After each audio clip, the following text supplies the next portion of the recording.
আসসালামু আলাইকুম। আমন্ত্রণ জাগো স্পোর্টসে, সঙ্গে আছি আমি আফরিন সুমনা। শুরুতে জানিয়ে দিচ্ছি সংবাদ শিরোনাম। বিপিএল এ 40 কোটি টাকা ক্ষতি, তামিম আসিফ আকবর বললেন সম্পূর্ণ মিথ্যা।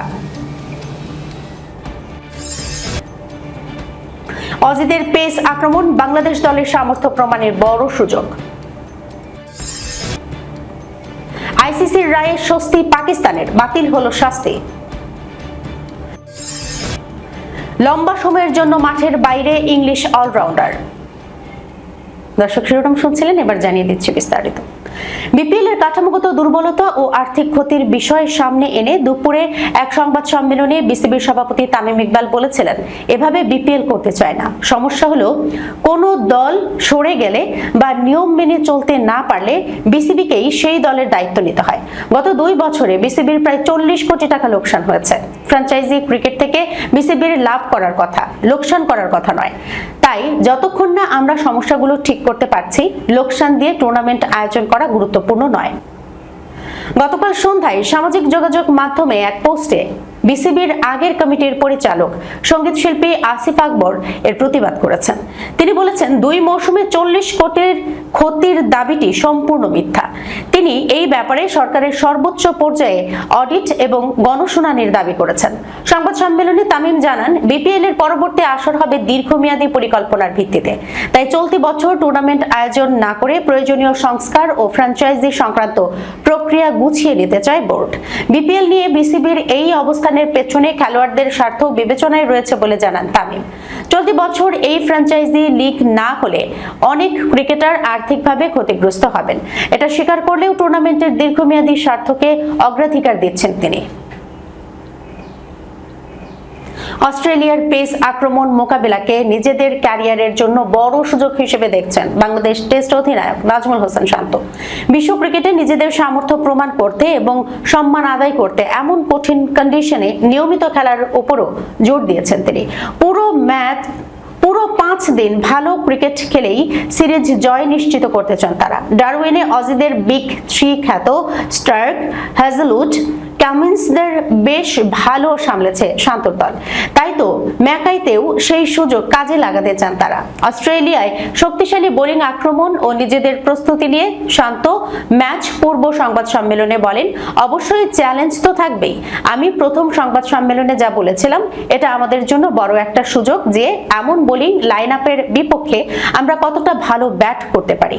এটাকে আমি মনে করি সুযোগ হিসেবে দেখা উচিত এবং প্লেয়াররা তাই করছে। একটা ম্যাচ ভালো খেলার কারণে বাড়তি আত্মবিশ্বাস দিবে। ফলে আমার মনে হয় এই কন্ডিশন প্লেয়াররা উপভোগ করবে এবং ওই চ্যালেঞ্জটা ভালোভাবে নেবে। সামর্থ্য প্রমাণে অজিদের মতো এমন কঠিন কন্ডিশনে আরো ম্যাচ খেলা উচিত বলে মনে করেন বাংলাদেশ অধিনায়ক। এতে নিজের সক্ষমতাটা বিশ্ব ক্রিকেটে আরো ভালোভাবে জানান দিতে পারবে মিরাজ হাসান। সেই সূত্র ধরে নিজেদের লম্বা পরিকল্পনা নিয়ে অধিনায়ক শান্ত বলেন, অবশ্যই খেলা উচিত। আমার মনে হয় না খেললে আমাদের নিজেদেরও উন্নতি হবে না বা নিজেদেরকে সেভাবে বিশ্ব ক্রিকেটে আমরা কতটা সামর্থ্যবান বোঝাইতে পারবো না। শেষ ম্যাচে জিতে আমরা এই ইতিবাচক বার্তাটা দিতে পেরেছি। আমরা বিশ্বাস করি আমাদের যে দলটা আছে যে কোনো কন্ডিশনে খেলার জন্য সামর্থ্যবান। যে ম্যাচ জিতেছি সেই ম্যাচে ভালো খেলেছি। এখন এই ম্যাচে কিভাবে ভালো করতে পারি এটাও জরুরি। ম্যাচ জয়ের কৌশল নিয়ে তিনি স্পষ্ট জানান, এত দূরে চিন্তা করতে চায় না। আমরা প্রথম থেকে যে কথাটা বলে এসেছি যে ভালো ক্রিকেট খেলতে চাই, এখানেও 5 দিন ভালো ক্রিকেট খেলতে চাই। ফলে জরুরি হচ্ছে এক এক দিন এক এক সেশন কত ভালো ক্রিকেট খেলছে। এদিকে নিজেদের বোলিং ইউনিট নিয়ে বরাবরের মতোই আত্মবিশ্বাসী শান্ত। একাদশে বা বোলিং লাইন আপে কোনো বদল আসবে কিনা এ নিয়ে কোনো উত্তর না মিললেও তিনি জানিয়েছেন, দলের সব পেসারই প্রস্তুত আছে আর স্পিনাররাও যে কোনো কন্ডিশনেই ভালো করে। উইকেট দেখে ভালো মনে হয়েছে। আমরা এখানে যে উইকেটে অনুশীলন করেছি সেখানে বাউন্স একটু বেশি ছিল। 5 পেসার স্কোয়াডে আছে, সবাই রেডি আছে। ইতিবাচক দিক হচ্ছে 2 জন স্পিনার আছে যে কোনো কন্ডিশনে ভালো বল করে।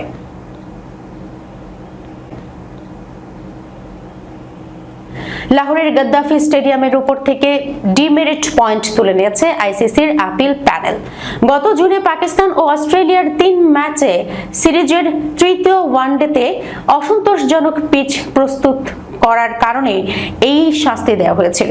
গাদ্দাফি স্টেডিয়ামের ক্যারিয়ারে এটি প্রথম কোনো ডিমেরিট পয়েন্ট পাওয়ার ঘটনা ছিল। 42 ওভারে অস্ট্রেলিয়াকে 157 রানে অল আউট করার পর স্বাগতিক পাকিস্তান 4 উইকেটে ম্যাচটি জিতে নেয়। কম রানের সেই ম্যাচে স্পিনারদের অতিরিক্ত সহায়তা পাওয়ার কারণে পিচটি তীব্র সমালোচনার মুখে পড়েছিল। 3 ম্যাচের ওই সিরিজে এটি একমাত্র ওয়ানডে ছিল যেখানে কোনো দল 200 রানের গন্ডি পার করতে পারেনি। রাওয়ালপিন্ডি ও লাহোর উভয় ভেন্যুতেই পাকিস্তান দল টার্নিং উইকেট তৈরি করেছিল এবং তৎকালীন অধিনায়ক শাহিন শাহ আফ্রিদি তাদের এই কৌশলকে জোরালোভাবে সমর্থন করেছিলেন। আইসিসির এক বিজ্ঞপ্তিতে জানানো হয়েছে যে ম্যাচের ফুটেজ, ম্যাচ রেফারির রিপোর্ট এবং সংশ্লিষ্ট দলগুলোর মতামত পর্যালোচনা করার পর প্যানেল এই নিষেধাজ্ঞা বাতিল করেছে। পর্যালোচনায় দেখা গেছে যে পিচে অতিরিক্ত অসমান ও অস্বাভাবিক স্পিন ছিল না। আইসিসির আরোপিত পিচ সংক্রান্ত কোনো শাস্তির বিরুদ্ধে পিসিবির সফলভাবে রায় উল্টে নেয়ার এটি দ্বিতীয় ঘটনা। এর আগে 2022 সালের ডিসেম্বরে পাকিস্তান ইংল্যান্ড টেস্টের জন্য অসন্তোষজনক পিচ প্রস্তুত করার কারণে রাওয়ালপিন্ডি ক্রিকেট স্টেডিয়ামের উপর যে ডিমেরিট পয়েন্ট আরোপ করা হয়েছিল তার বিরুদ্ধে সফলভাবে আপিল করেছিল পিসিবি। সেই ম্যাচে সফরকারী দল প্রথম দিনে রেকর্ড 506 রান তোলার পর 74 রানে জয়লাভ করেছিল। অক্টোবরে পাকিস্তান, শ্রীলঙ্কা ও ইংল্যান্ডকে নিয়ে আয়োজিত ত্রিদেশীয় সিরিজের 4টি ওয়ানডে ও নভেম্বরে শ্রীলঙ্কার বিপক্ষে দ্বিতীয় টেস্ট ম্যাচটি গাদ্দাফি স্টেডিয়ামে অনুষ্ঠিত হওয়ার কথা রয়েছে। এদিকে কানাডা ও নেদারল্যান্ডসের গত 16 জুনের মেন্স ক্রিকেট বিশ্বকাপ লিগ 2 ম্যাচের পিচটিকে ম্যাচ রেফারি অনুপযুক্ত ঘোষণা করার পর আপিল প্যানেল সেই রায় বহাল রাখায় টরন্টোর কিং সিটির ম্যাপল লিফ ক্রিকেট গ্রাউন্ডের নামের পাশে 3টি ডিমেরিট পয়েন্ট থেকে যাচ্ছে। একই সিরিজের গত 8 জুন যুক্তরাষ্ট্র ও নেদারল্যান্ডসের ম্যাচের আপিল প্যানেল মঞ্জুর করেছে। ম্যাচ রেফারি সেটিকে অসন্তোষজনক বললেও প্যানেল পর্যালোচনার পর ম্যাচটির পিচকে সন্তোষজনক বলে রায় দিয়েছেন। টেস্ট ক্রিকেটে ফেরার স্বপ্নে ধাক্কা খেলেন স্যাম কারান। চোটের কারণে লম্বা সময়ের জন্য ছিটকে গেছেন এই ইংলিশ অলরাউন্ডার। এক বিবৃতিতে বিষয়টি নিশ্চিত করেছে কারানের কাউন্টি দল সারে ক্রিকেট ক্লাব। কুচকির চোটের কারণে শুক্রবার অস্ত্রোপচার করাবেন কারান। এরপর পুনর্বাসনে যেতে হবে তাকে। অতিরিক্ত খেলার চাপের কারণে কয়েকটি শারীরিক সমস্যায় ভুগছিলেন কারান, ফলে পাকিস্তানের বিপক্ষে প্রথম 2 টেস্টের দলে তাকে রাখা হয়নি। সবশেষ 2021 সালের আগস্টে ইংল্যান্ডের হয়ে খেলেছিলেন কারান। বেন স্টোকস অবসর নেওয়ার পর জো রুটের দলে কারানকে সম্ভাব্য বিকল্প হিসেবে বিবেচনা করা হচ্ছিল। নির্বাচক মার্কাস নর্থ কারানকে দলের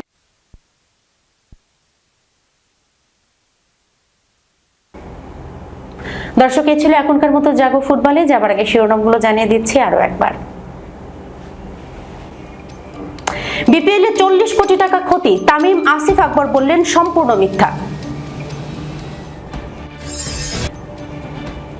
অজিদের পেস আক্রমণ বাংলাদেশ দলের সামর্থ্য প্রমাণের বড় সুযোগ। আইসিসির রায়ে স্বস্তি পাকিস্তানের, বাতিল হলো শাস্তি। লম্বা সময়ের জন্য মাঠের বাইরে ইংলিশ অলরাউন্ডার।